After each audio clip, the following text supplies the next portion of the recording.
मोल भी लगता है। तो वो इसी के अंदर है कि 16(5) के अंदर दे रखा है कि धार्मिक नियोजनों में आप आरक्षण दे सकते हो, या फिर ये फिक्स है कि भी आप अपने धर्म वाले को ही लगा सकते हो। 16(1) लोक नियोजन में, 16(2) धर्म जाति लिंग या जन्म स्थान, 16(3) राज्य की अर्हता, जैसे मणिपुर है। एक एग्जाम्पल बताया, केवल मणिपुर नहीं है, एग्जाम्पल बताया कि भाई मणिपुर में है। 16(4) आरक्षण, जो अभी का मुद्दा है, सबसे ज्यादा ज्वलंत मुद्दा है वो यही है, आरक्षण। कोई कहता है हटाओ, कोई कहता है रखो। भाई समानता लो, अपना आप हट जाएगा। समानता नहीं होगी, अंदर ऊंच नीच भरी है तो कैसे होगा। और 16(5) धार्मिक नियोजनों में समानता नहीं है, ये अलग बताया, ये अपवाद है, समानता नहीं है। तो देखो हटा देते हैं इसको।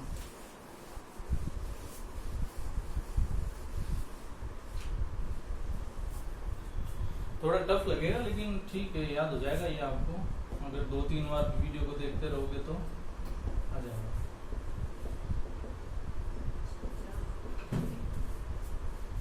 देखो मोस्ट इंपॉर्टेंट, अस्पृश्यता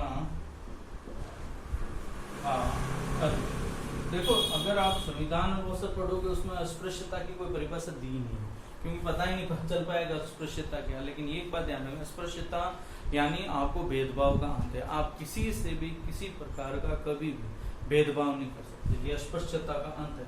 बहुत बार, अभी तो फिलहाल नहीं आ रहा क्योंकि इतने एग्जाम भी नहीं हो रहे और इतनी वैकेंसी नहीं आ रही है, लेकिन पहले जब ये 2015 से पहले तो हर लगभग 10th और 12th वाले एग्जामिनेशन 10th और 12th क्वालिफिकेशन वाले एग्जामिनेशन में बहुत बार पूछा है कि अस्पृश्यता का अंत कौन से अनुच्छेद में है, तो अनुच्छेद 17 के अंदर है अस्पृश्यता का अंत। अस्पृश्यता भेदभाव को खत्म करो, ये वाला अस्पृश्यता का अंत किसके अंदर है, 17, चाहे किसी में भी हो। इनमें तो ये क्या है, ये तो जाति धर्म समाज आदि के लिंग वो वाला भेदभाव हटाना। और लोक नियोजन में समानता जो 5 मैंने बताई थी, इसमें भी 5 बता दी। अब इसके 17 के अंदर किसी भी प्रकार का नहीं है। आपको एक ही बात याद रखना है, सरकार किसी भी प्रकार का भेदभाव किसी के साथ या कोई व्यक्ति वगैरह नहीं करें। अस्पृश्यता का अंत अनुच्छेद 17, अस्पृश्यता का अंत अनुच्छेद 17। 18 ये भी इंपॉर्टेंट है, याद रखो तो अच्छी बात है। उपाधियों का अंत। उपाधि कैसे सर, देखो उपाधि जैसे कि कभी देखो इसमें क्या प्रावधान है कि यदि आपको सेना के द्वारा किसी प्रकार का पदक मिला है, उपाधि मिली है, चिकित्सा में मिली है, चिकित्सा आदि, सेना आदि, या फिर सर्वोच्च मान मिला है, तो आप उस उपाधि को रख सकते हो, वो भी इस राष्ट्रपति की अनुमति से। वरना आप अपने नाम के साथ किसी भी प्रकार की उपाधि धारण नहीं करोगे। ये कहता है अनुच्छेद 18। ये इनका मानना था कि उपाधि धारण करने से दूसरों से हम अलग माने जाते हैं, दूसरों से हमें बढ़कर बताया जाता है, जबकि दोनों मनुष्य हैं, मानव है, इसीलिए उपाधि नहीं धारण करोगे। जैसे अब किसी को देते हैं कि जैसे पद्म श्री, पद्म भूषण या फिर भारत रत्न, तो वो अपना जब नाम लिखेंगे तो किसी भी प्रकार की उपाधि धारण नहीं करेंगे, वो अपनी उपाधि नहीं लगाएंगे। अगर आप विदेश में रहते हो, अगर विदेशी आपको विदेश से किसी प्रकार की उपाधि मिली, आपको अवार्ड मिला, तो आप अपने नाम के आगे उसको तभी लगा सकते हो, या फिर उस उपाधि को तभी ग्रहण कर सकते हो जब आप राष्ट्रपति से अनुमति लोगे। बिना राष्ट्रपति की अनुमति आप किसी भी प्रकार की उपाधि नहीं लगा सकते। ये कौन कहता है, अनुच्छेद 18। देखो ठीक, छोटी सी बात बताते हैं।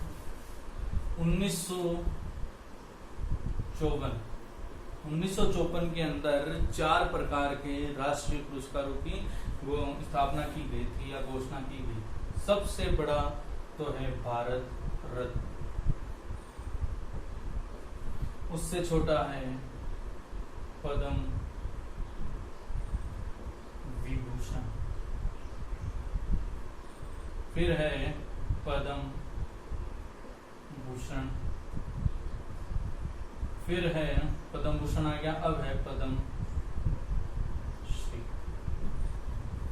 कब की गई थी, 1954 कहते हैं, बीच में हटाया भी गया था ये, फिर बाद में वापस लागू हो गया। 1954 से 4 प्रकार के लागू किए गए। ये भी आप अपनी नाम के आगे नहीं लगा सकते। कोई लेते हैं, कई बार तो अखबारों में पढ़ते ही हैं लेकिन ज्यादातर देखा होगा जिन जिनको मिल रखा है, जैसे अमिताभ बच्चन को इनमें से मिल रखा, अमिताभ बच्चन अपने नाम के आगे ये नहीं लगा सकते, क्यों? क्योंकि इसको उनको अधिकार नहीं है, उपाधियों का अंत कर रखा है। आप उपाधि किसी भी प्रकार की उपाधि होगी उसका अंत बताया हुआ है। तो देख लेते हैं एक बार वापस। 14 विधि के समक्ष समानता। देखो पहला मौलिक अधिकार है समानता का अधिकार, समता का अधिकार। 14 से 18 है, 14, 15, 16, 17, 18 5 प्रकार के हैं। इसी में है 5, बाकी 4, 2, 4, 2, 4 इस तरह चलेंगे। सभी का करेंगे, सभी को देखेंगे। विधि के समक्ष समानता, धर्म, जाति, समाज, लिंग व जन्म स्थान के आधार पर कोई भेदभाव नहीं करेगा। फिर बाद में उसके 5 मैंने बताए भी थे, यही था। फिर दूसरा सार्वजनिक स्थानों पे था, सार्वजनिक स्थान पे नहीं करेगा। फिर स्त्री के लिए विशेष प्रावधान था।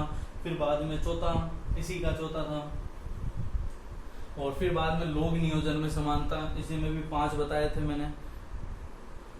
लोक ध्यान रखना, आरक्षण जिसको अभी वर्तमान में जातिगत आधार पर आरक्षण है वो 16(4) के अंदर है। लेकिन एक बात ध्यान रखना, अब यदि ये सरकार पे डिपेंड करता है सर, इसमें 16(4) में ये कहा गया है कि सरकार यदि समानता, राज्य सरकार या समानता लाना चाहे, राज्य यदि समानता लाना चाहे तो जातिगत आधार पर उसको आरक्षण उसकी जनसंख्या के आधार पर दे सकता है। लेकिन अगर वो नहीं देता तो इसमें यह भी प्रावधान है, आप कोर्ट नहीं जा सकते, वो राज्य पे डिपेंड करता है। लोक क्योंकि न्यायालय द्वारा संरक्षित नहीं है ऐसा कहा गया है। देखो लोक नियोजन में समानता, अस्पृश्यता का अंत 17 और उपाधियों का अंत अनुच्छेद 18। ये आपको याद रखना है और ये थोड़ा अलग से बता दिया, थोड़ा ध्यान रखना। हाँ एक बात और, 13 और 12 और 13, अनुच्छेद 12 और 13 क्या है देख लो एक बार।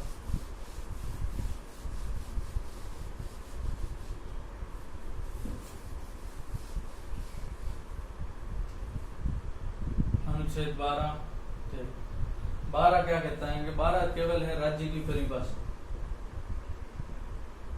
राज्य की परिभाषा, कोई इम्पोर्टेंट नहीं, राज्य से संबंधित है। ये भी है राज्य की असंगता,